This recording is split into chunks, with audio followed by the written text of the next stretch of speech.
One of the biggest mistakes in forecasting is assuming every financial variable should be forecasted the same way. But that creates distorted systems because liabilities behave differently than assets. Expenses behave differently than income. Some variables follow trends, some follow percentages, and some follow schedules. And some still follow compounding through time, which means strong forecasting systems do not use one universal equation. They use the correct forecasting tool for the correct variable. And in this video, we begin building the architecture that allows the household financial operating system to become more realistic, more adaptive, and more strategically intelligent. Because forecasting is not guessing the future, forecasting is understanding how different financial structures evolve through time. Every forecasting system is ultimately trying to answer three questions. First, what proportion of the system does this variable represent? Second, how is this variable changing through time? And third, does this variable follow a contractual or mechanical schedule? And those three questions determine which forecasting tool should be used. Some variables are best forecasted using vertical analysis. Others require horizontal analysis.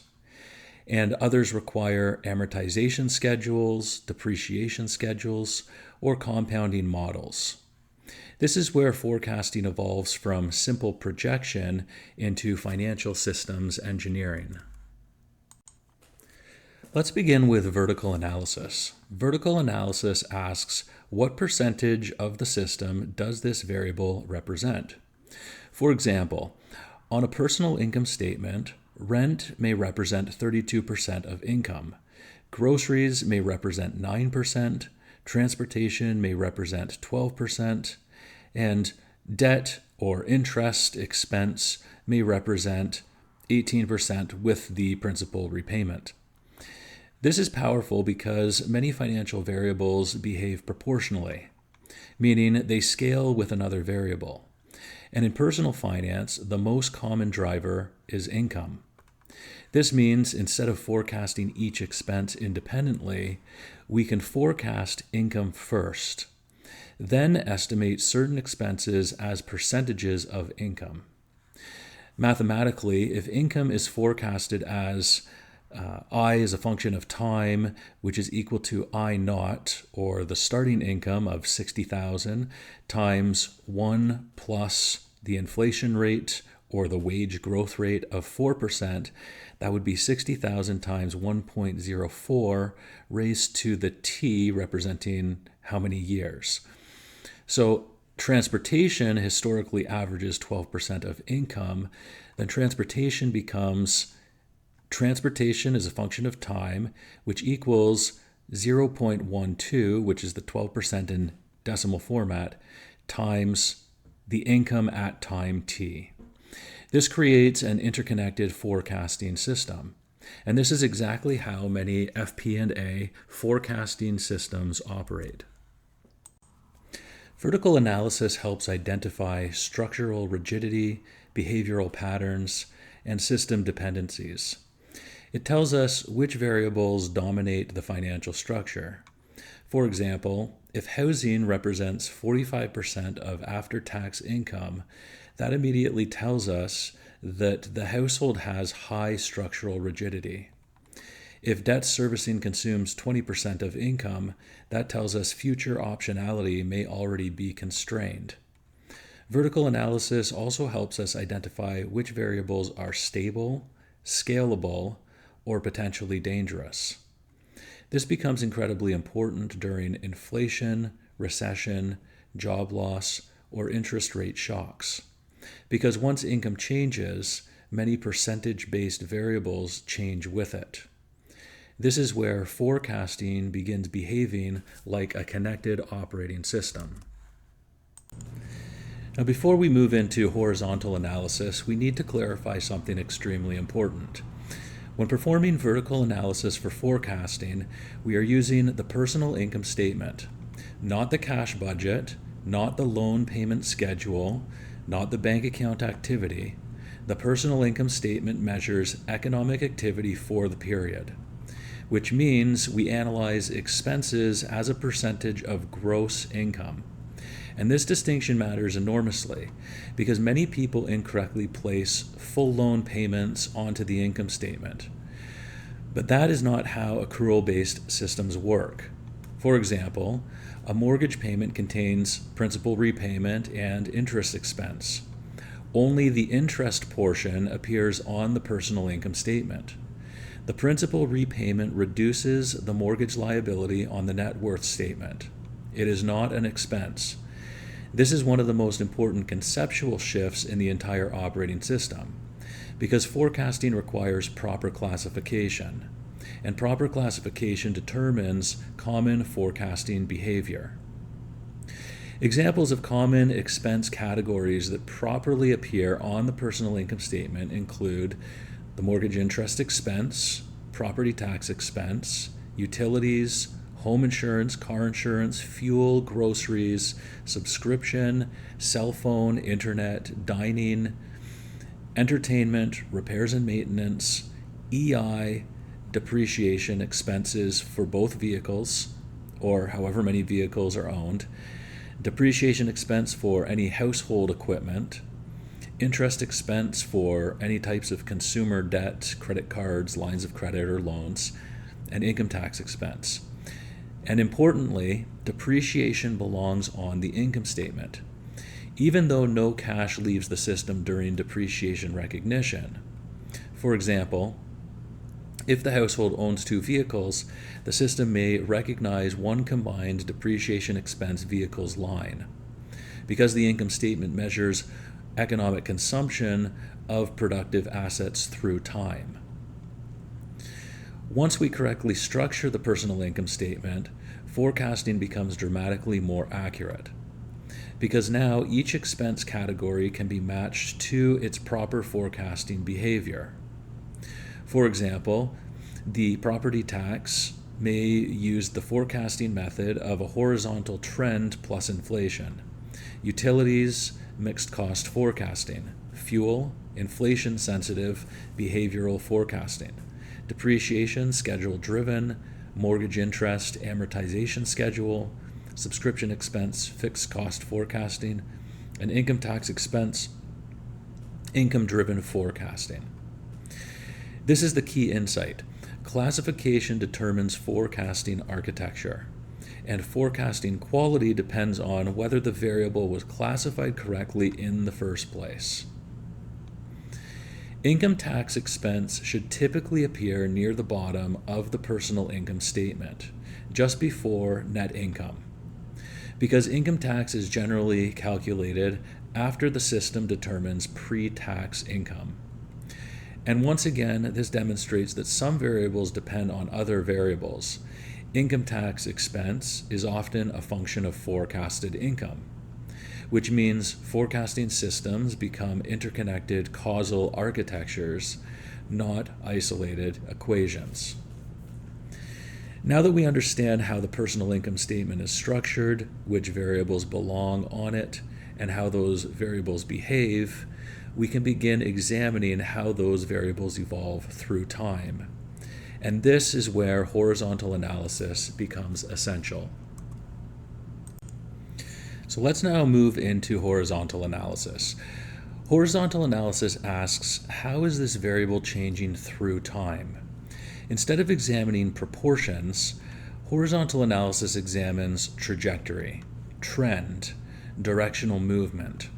For example, groceries may rise 6% annually. Insurance may rise 9% annually. Income may rise 4%. Utilities may fluctuate seasonally. And debt balances may accelerate. This introduces time series thinking. And this matters because some variables are best forecasted using historical directional movement. A simple horizontal trend structure may resemble y equals y naught, open bracket 1 plus a growth rate, close bracket raised to the exponent t, where y naught is the starting value, G is the growth rate of the variable, and T is time in years. This allows us to model inflation, recurring growth, accelerating costs, and trend persistence. Horizontal analysis transforms static statements into dynamic systems. Horizontal analysis becomes much more powerful when we analyze multiple years simultaneously. Because forecasting is not simply about where the system is today, forecasting is about how the system is evolving through time. So let's imagine we examine 3 years of household financial statements. We analyze year 1, year 2, and year 3. And we compare how each variable changes relative to gross income growth. This is critical because gross income often acts as the primary economic driver of the household system.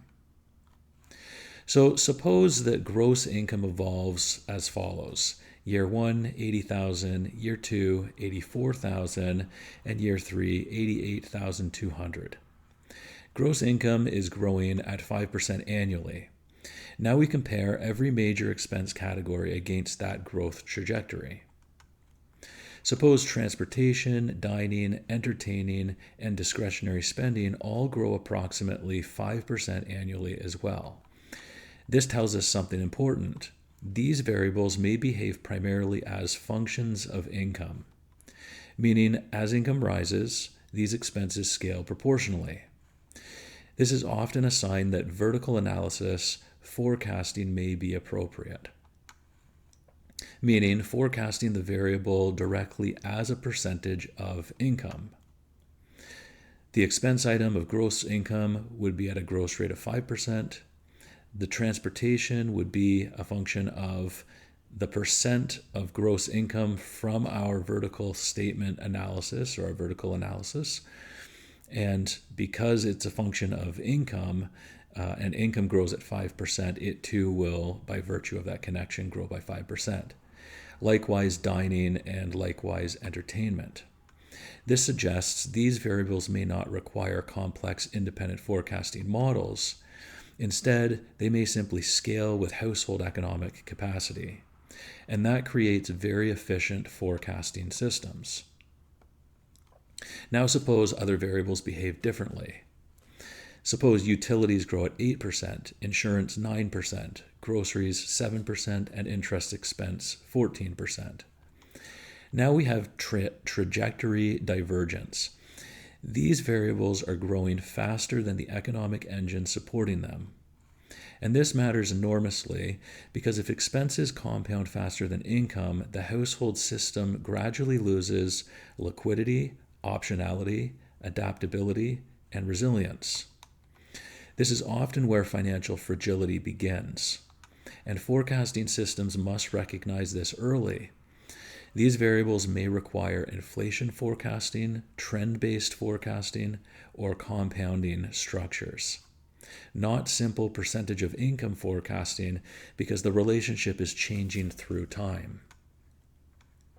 Now suppose some variables grow more slowly than income. Suppose subscription expense is 1%, property tax 2%, interest expense 2%. This creates improving structural efficiency. Because income is expanding faster than the expense burden, over time these variables consume a smaller percentage of household capacity. And this improves flexibility, savings capacity, investment capacity, and optionality. This is an extremely important forecasting insight because strong systems are not simply defined by high income, they are often defined by expenses growing more slowly than income. Now let's apply the same thinking to the net worth statement, because assets and liabilities also evolve through time. Take the variable of cash, for instance. The likely forecasting method is cash flow forecasting. For investments, compounding models. For mortgage balances, amortization schedules. For vehicle values, depreciation schedules. For home values, trend plus market appreciation. For credit card balances, revolving compounding. For student loans, amortization. and for emergency fund savings rate forecasting. This is critical because not all balance sheet accounts evolve the same way. Some follow schedules, some follow compounding, some follow market pricing, and some depend on behavioral cash flow patterns. This means net worth forecasting requires multiple forecasting architectures operating simultaneously. Horizontal analysis helps us identify which variables are stable, which variables are accelerating, which variables scale with income, which variables are diverging from income, which variables are creating structural pressure. And once we identify these patterns, forecasting becomes dramatically more intelligent. Because forecasting is not just projecting numbers, forecasting is identifying system behavior. But there is one more category of variables that often behaves very differently from trend-based forecasting systems: liabilities. Because many liabilities do not simply trend upward or downward. Instead, they evolve through contractual repayment mechanics, interest accrual, payment timing, and principal reduction structures. And this is where amortization schedules become essential. Now we arrive at schedule-driven forecasting. Some financial variables should not be forecasted using simple trends because they follow contractual repayment structures. The best example, debt. Mortgage balances, car loans, and many installment liabilities evolve through interest accrual, principal reduction, payment timing, and compounding mechanics. This means loan balances should often be forecasted using amortization schedules, not trend extrapolation. A simplified amortization relationship may resemble B is a function of T, which equals B is a function of T minus 1, plus interest is a function of T, minus payment being a function of T. What this means is the balance at time T is a function of the balance at the beginning of the period, T minus 1, plus the interest during the period minus the payment during the period. This is fundamentally different from percentage-based forecasting because the liability evolves mechanically through time. And this is why forecasting systems must match the forecasting method to the financial behavior. Assets also evolve through time, but unlike liabilities, many productive assets lose value gradually. Examples include vehicles, equipment, electronics, appliances, and some productive household assets. This introduces depreciation forecasting. And once again, simple trend forecasting may not be appropriate. Instead, the asset often follows a depreciation schedule. And we've looked at depreciation schedules in another video, so if you have not looked at that video, I would highly recommend it. A simplified declining value structure may resemble the book value at any time t is equal to the cost multiplied times 1 minus the depreciation rate, all raised to the exponent t, where BVT is the future book value, D is the depreciation rate, and T is time in years. Depreciation schedules matter because they affect net worth forecasting, replacement planning, liquidity needs, and future capital expenditure requirements. This becomes especially important when forecasting vehicle replacement cycles inside the household operating system. Now, if you're just using straight line amortization, then in another video we've developed that amortization schedule. And that's important because you already will know, based on the assets that you have, what the depreciation expense should be that you use on your personal income statement. And you should also know what the Accumulated depreciation should be which impacts the net book value, or the book value minus the accumulated depreciation across time. Now, it's worth mentioning that in the top right corner, there is a metric called the asset turnover ratio, and here it shows 0.32. Now, the asset turnover ratio is a very important metric, and we'll get more into it later when we're looking at those different types of ratios. But for now, suffice it to say that the asset turnover ratio is the gross income divided by total assets. So what you want is you want to have the highest income per dollar invested in assets, and that has a very, very powerful impact on your net worth. Now, at this point, the forecasting framework becomes much clearer. Different variables require different forecasting architectures. For example, the variable transportation may use the forecasting tool of vertical analysis. Groceries, horizontal analysis plus inflation. Utilities, mixed cost decomposition. The mortgage balance, an amortization schedule. Vehicle value, depreciation schedule, investments, compounding models, insurance, trend analysis, and debt interest compounding structures. This is the key insight. Forecasting quality depends on tool selection. Strong systems do not force every variable into the same model. They identify how the variable behaves, then match the correct forecasting structure to that behavior. And that is exactly how advanced FP&A systems operate.